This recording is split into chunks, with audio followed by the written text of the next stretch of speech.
Welcome back, brothers and sisters. I am Braden. This is Langley Outdoors Academy, and thank you for stopping by. All right, guys, what we're going to cover this morning on this episode of Bullet Points is something to set your week off in a right direction. Now, I'm going to break down a panel interview from Jeffrey Toobin. Now, if that name sounds familiar, Jeffrey Toobin is the guy who got caught testing out his direct impingement, if you know what I'm saying, on a Zoom call with his colleagues.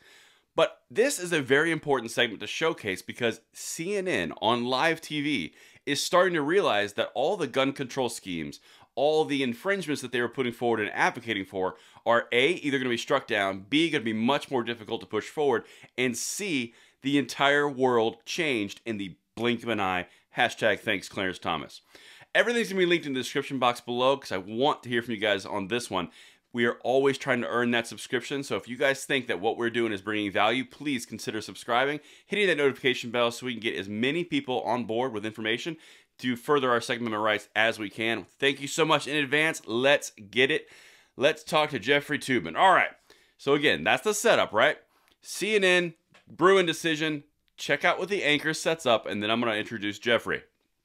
Jeffrey Toobin, does this render moot the difficult negotiations we've been covering on the Hill for years to pass simple gun safety regulations like the one, quite modest, that has just gotten through on Capitol Hill or is about to get through, we believe? The one thing it guarantees is that any sort of gun regulation, including what was just agreed to by the senators, will be challenged in court. I mean, there's no question about that.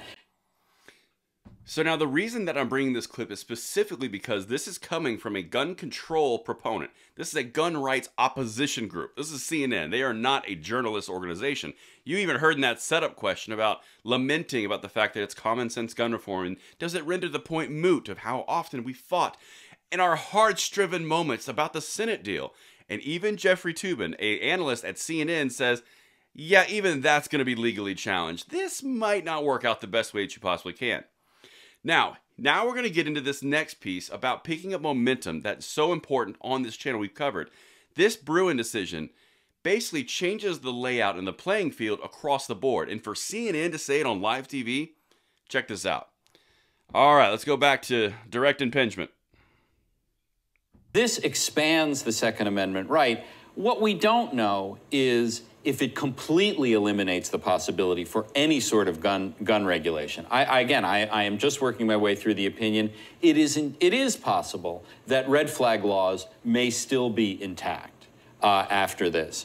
But any sort of regulation that tells people what kind of gun you can carry and where you can carry it, as long as you say you're doing it for self-defense, it's very hard for me to imagine how any of those could be upheld anymore.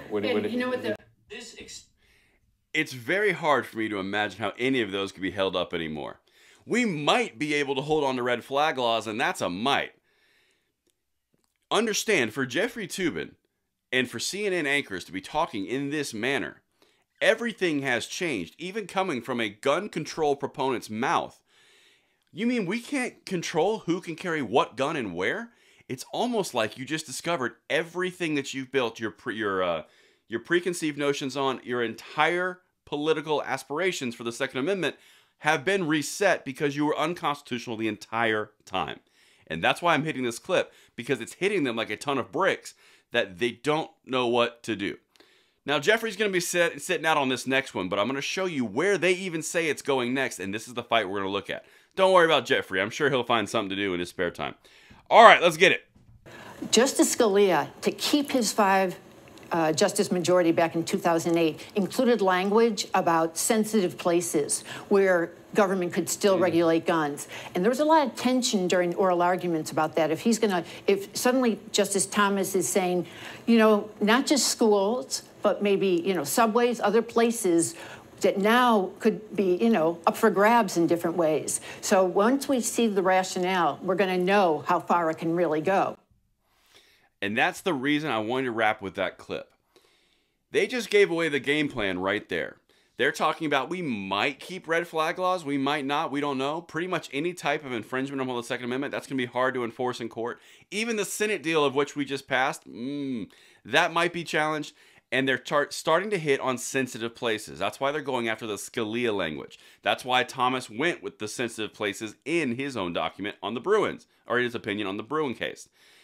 The reason that I'm bringing this is the most important part of this whole thing is they're going to hit very, very hard on where you can carry the gun and where you can't. Now, Thomas, in his extreme intelligence, said it can't be anywhere. You have to have historical precedent, and that's incredibly important. Now, this fight is going to evolve. We literally, like I said in an earlier video, we are going from one big federal fight to 50 state-level fights all around this type of topic. And that's why we're going to be covering this every single day in, day out, twice a day, so we make sure we pass our blessing of the Second Amendment along to the next generation. Thank you so much for watching. I hope this started your day off right, and I'll see you tonight at the 9 p.m. segment. I'm Braden. See you later.